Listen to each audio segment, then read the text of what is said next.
Hey guys, and welcome to Pixel Cherry Ninja's channel. It's the weekend, which means only one thing. It's time for that weekly news roundup. As always, we will begin with FPGA gaming news, MiSTer, the Analogue Pocket, and any other FPGA gaming news out there that's worth reporting, and then we'll move over to some random and retro gaming stuff. If my voice sounds a little bit funny, it's because I think I'm coming down with something. I don't feel too bad, but my voice is definitely a bit funny. Another announcement to make is, during the month of March, I think I'm only going to be doing the weekly news videos. I mean, there might be a random one popping up here or there, but I'm going to try and stick to just the weekly news videos. And the reason for that is, guys, Monster Hunter Wilds is out. That's one of my favorite games. If people ask me what my three favorite game franchises are, it's always Street Fighter, Castlevania, and Monster Hunter Wilds. I like many more games, but these three kind of cover a lot of genres and a lot of games that I like. So if you want to play Monster Hunter Wilds, join my Discord, hit me up on Steam, and yeah, we can go on some hunts together.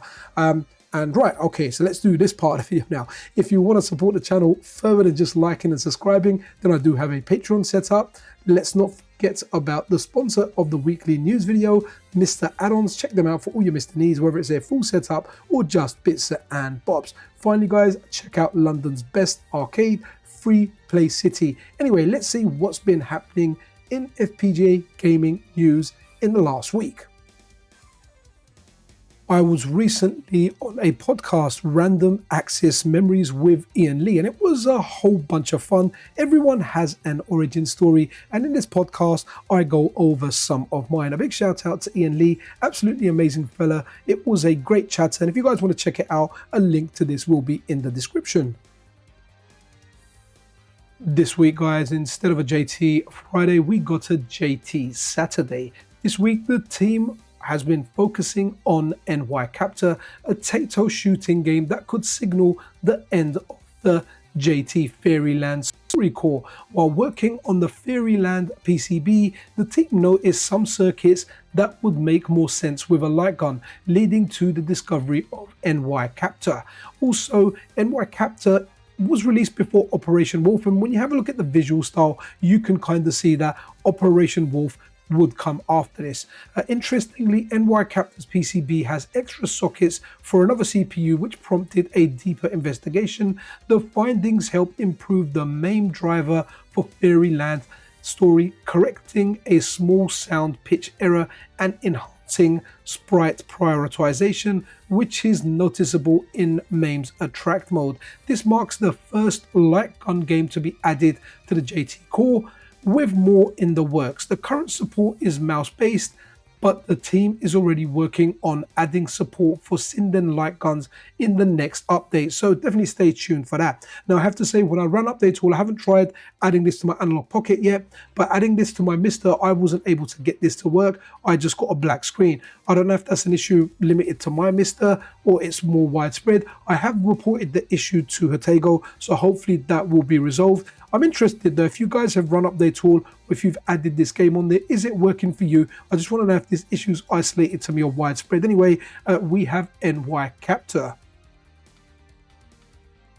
In the last few days, we have received a massive update for both the SEGA Saturn and the SEGA STV core. But what's really cool over here now, guys, is the main developer behind this core, SRG320, has now turned it into two different cores, a SEGA Saturn core and a SEGA STV core. And there's a good reason for this, guys. And the reason is there are some resources that aren't required in the STV core, and there are some that aren't required in the SEGA Saturn core. So the cores are truly optimized. We're not wasting any resources here. They are just very nicely optimized. It's definitely something you should try. This right now is Batman Forever, the arcade game, running on the SEGA STV core. There are some differences between game versions.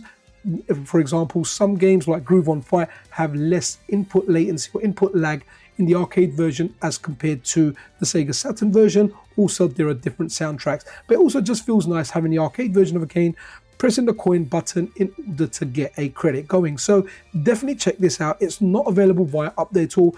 I have got a tutorial of how you can get this up and running. Members of the community are involved to make everything easier. People like Zach are creating MRA files so the STV games load like arcade games, because hey, it is an arcade system. So maybe after you play Batman Forever on the Sega STV core, maybe you can go and check out this Bollywood version of Batman. It is just epic, and I thought I'm not going to waste the opportunity where I'm showing the STV core, I'm showing Batman the game, and why not do the Bollywood dance? Are you familiar with this game? I'm not, but I have to say it does look very, very interesting. This game is known as City Connection, and look how beautiful the Eiffel Tower looks in the background. Well, the good news is core developer Rahim, also known as @RCA Victor Co over on X, is working on bringing this game over to the MiSTer FPGA. They're intending on bringing this over as a silent alpha core release in March. Rahim release usually their cores via their Patreon in the alpha and beta stage before they go out as public releases. So if this is something you're interested in, you may want to support Rahim over on Patreon. What they say over on X regarding this is City Connection background tile map plus palette RAM is complete. Going to check the tile map output first and then implement the sprite engine. Are you a cheater? Well, if you are, you're going to be very, very happy. Cheats can now be implemented to arcade cores on the MiSTer FPGA. Currently, they're only available on the ARM M92 core. Before anyone asks, they're not available via update or yet. You would need to add this stuff to your MiSTer manually. I have got a tutorial. In fact, what you're seeing here is my tutorial video that I released a few days ago, going through the process and showing you how it works. But you can add a whole bunch of stuff on there. Like in this game here, Blade Master, I gave myself infinite health. I gave myself one-hit kills. So essentially, I was able to go into the game, pick the level. It had the level select as well, so I picked the last level. I picked the last level, and right now you're going to see the last boss, and I just one hit killed the last boss. It'll be interesting to see like more developers adapt this, adding this to their MRA files and having cheats available on like the vast majority of the MiSTer FPGA games. It's not something that I like using, but sometimes if you just want to see an ending of a game and you want to get through it, you can. But here I am, one hit kill, one boss, let's hit the boss and kill them, and they are dead. Among the many things I love about the MiSTer FPGA project is the fact that it supports so many different systems out there. The system that I'm talking about here is an old Atari system known as the Atari 800. I personally had an Atari 800 XL. In fact, it may have actually been my first computer. So I should definitely get around to testing it. But what's interesting is a really good post here on the MrFPGA.org forum. I'll leave a link to it because I'm not going to go through the whole thing. But Atari 8-bit computers, there have been some updates to some old Atari computers. The one that I was kind of focusing on was the Atari 800, but definitely give this a read yourself if you're into those old Atari computers. In this section of the video, we are going to take a look at this week in the Zaparoo universe. So the lead on the Zaparoo project, Wizzo, as I like to call him, Wizzo my Fizzo. Over here he says, here's a cool little device that should be getting some love soon. It has NFC, Bluetooth, Wi-Fi, screen, speaker, control wheel, custom LEDs, SD card, infrared and more. All battery powered, meant to be a Flipper Zero alternative, but it could make an awesome Zaparoo reader. Liligo TMZ C1101, $54 USD. And if you want something like that and you want that to integrate that with the Zaparoo project, support is coming in the future. That does look really cool. Moving on for more from the Zaparoo project, and we've got something here from the awesome Bedroom Ninja. Let's try and play this video again. Here we go. So Zap Loader for Zaparoo is now finalized and ready for release. Cartridge support with NFC tags, SNES, N64, NES, Game Boy, Famicom, Game Gear, Mega Drive, Master System, and of course NFC cards. Special thanks to Wizzo and the team. And guys, this just looks superb. So you've got the kind of cartridge reader there to launch your games, which you can launch via a car by hiding a nifty little NFC tag in there. You've got different adapters in there for different cards. There you go. So that will now turn it into a something that will read your NFC, your Nintendo 64 cartridges. Let's have a look at the next one. What's that one there?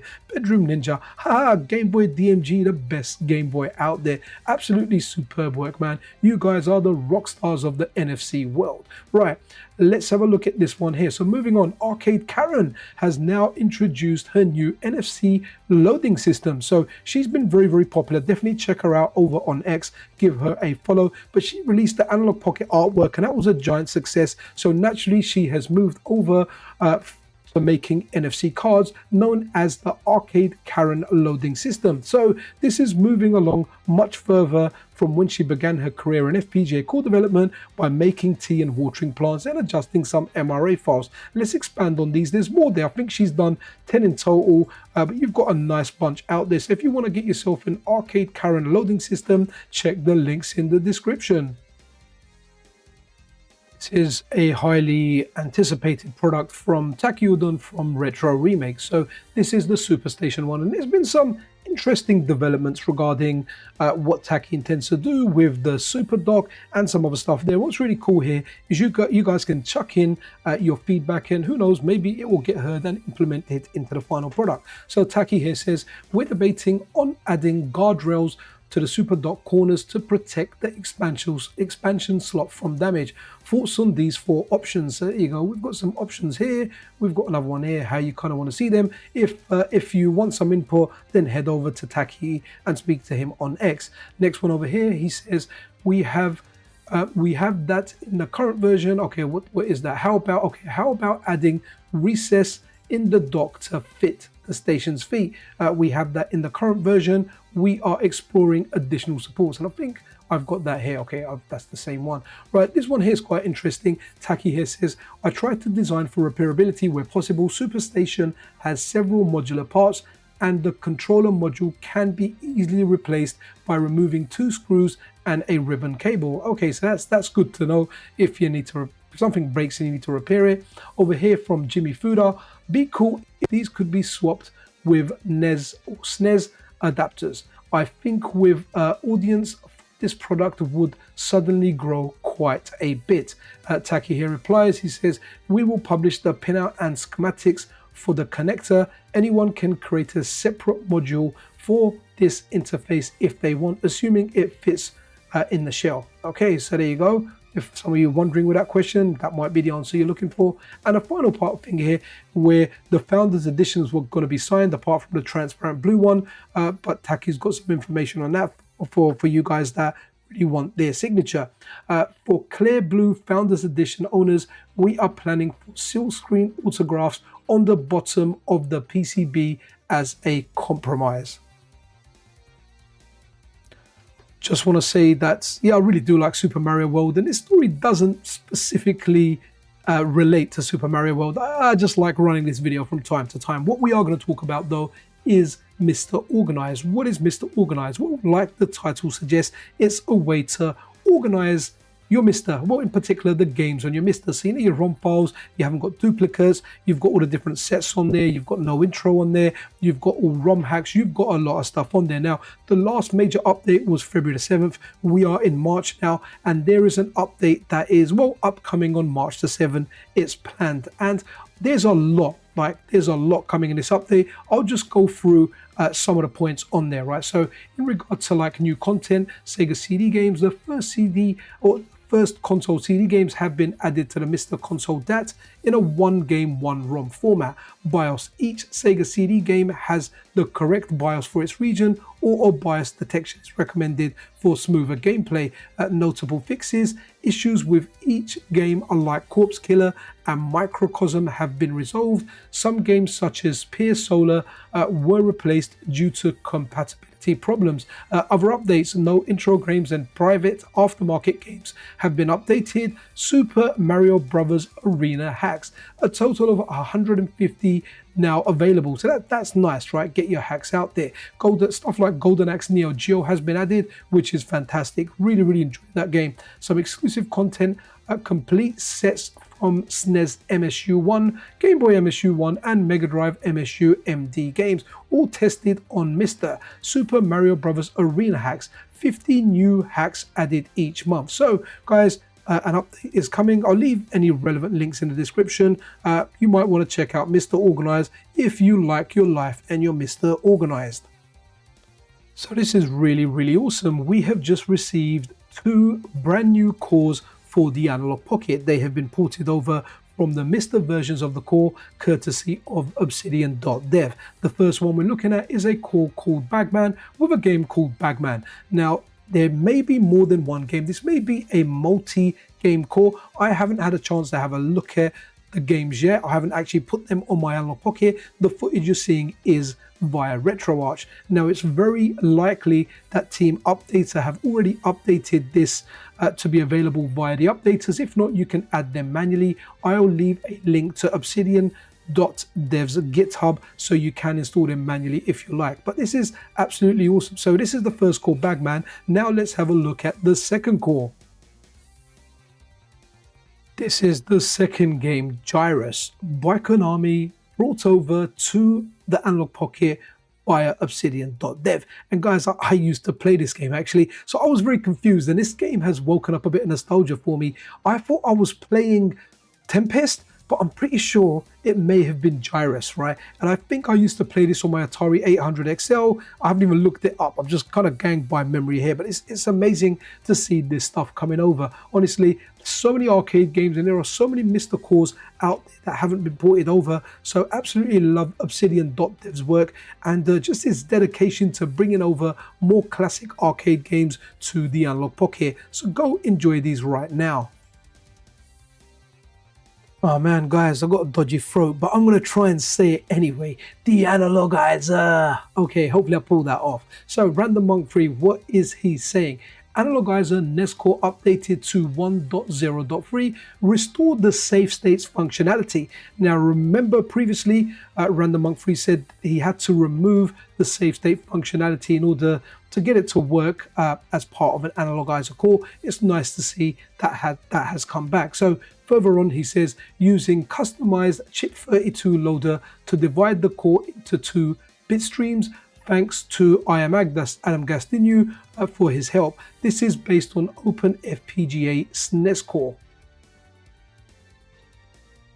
Let's have a look at the latest from the Tang series of FPGA consoles, or the more upcoming Tang 60K console. I think there's a 138K coming out soon as well. So Nanta Mario here says, exploring expansion possibilities for the Tang console.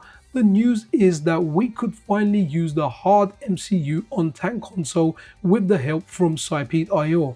Therefore, I plan to support a few popular USB devices like controllers in the coming months. Any suggestions? So if you have any suggestions, definitely let Nanto Mario know. Moving on, looking at the next one, Nanto Mario says, a look at the menu running on the Tang Console onboard MCU BL616, BI166.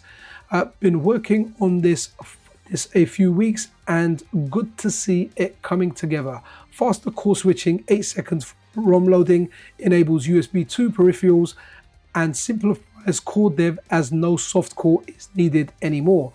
And the final one here, built a UART with functional clock dividers while speeding up ROM loading on Tang Console. The BL616 is capable of 10 megabits per second. FPGA is running at 21.477 MHz NES and 16.7 MHz GBA, leading to lower speed. With this UART, 2 megabytes per second already works, possibly faster.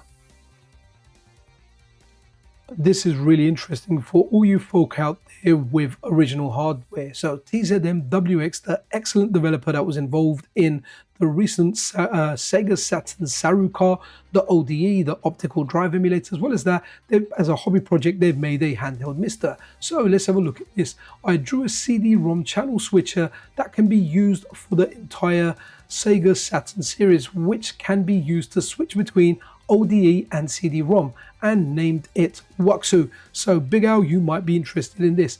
Today I sent to J.D. Chuang to make a sample PCB, which will take about a week. After physical verification, it will be uploaded to GitHub for open source. So that's absolutely amazing. So once he does this, it's going to be made open source, and anyone that wants it, well, can get it. So Jaylee Chuang design software is great. It can directly output 3D printing files, and the one-to-one printouts can be used to easily verify the installation position of the objects. And just a few days later, so when's that? That's the 25th.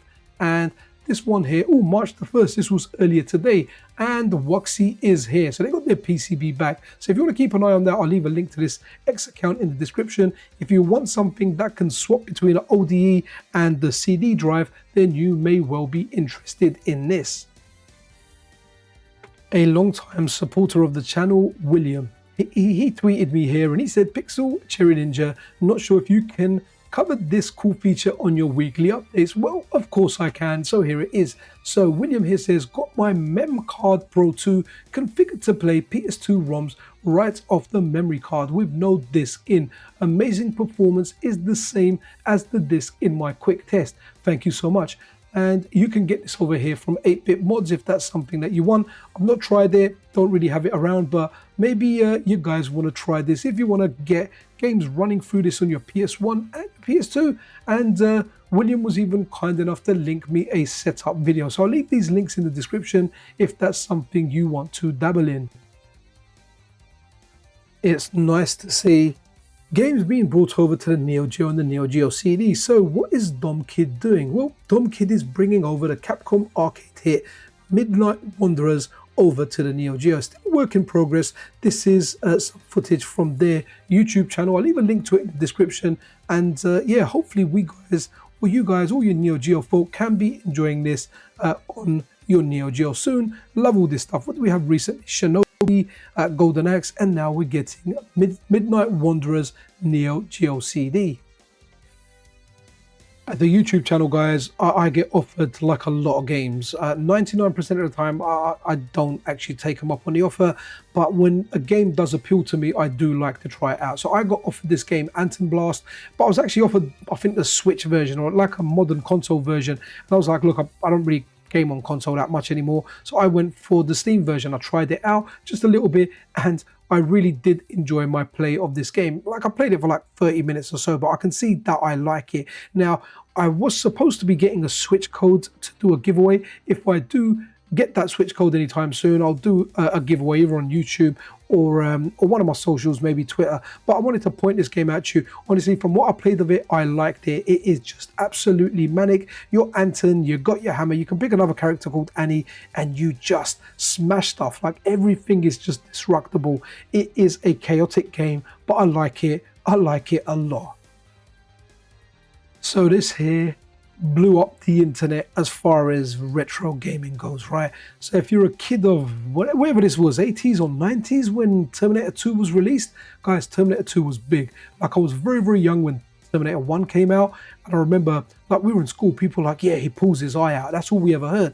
Terminator 2 was mind-blowing, and to get a 2D, I don't know if this is going to be an action game or a Metroidvania game, likely it's going to be an action game. It just looks superb. So, announcing Terminator 2 No Fate, coming to PS5, PS4, Nintendo Switch, Xbox and PC, September the 5th, 2025. Sarah, John and the T800 take on Skynet and the T1000 in the officially licensed 2D side-scroller complete with classic arcade gameplay and stunning pixel art. Guys, I have to say, this just looks amazing. Everything I've seen of this so far just looks so true to the darn movie. Oh wow, look at that. That's Contra. That was Contra. That part there. Wow. Okay, so if you got that, you got that. But guys, that just looks amazing. Can't wait for this game. I think it's going to have to be a day one purchase.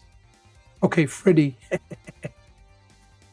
And to finish off this week's video, guys, the California Fire Relief bundle. It's $10 and it's got lots and lots of games on there. I've played that game Tunic, and honestly, Tunic by itself is worth $10, and then you get another 421 games. It's got lots and lots of indie games on there. It's available via itch.io, and it's already earned like 113 $100,000+ and the target is $200,000. So if you want to do a little bit for charity this weekend and you want to get yourself a whole bunch of games, and these will be fun to go through. I'm sure you'll find some gems in there. I'm sure there's some shovelware in there too, but amazing stuff. But most importantly, you know, you can contribute towards a good cause.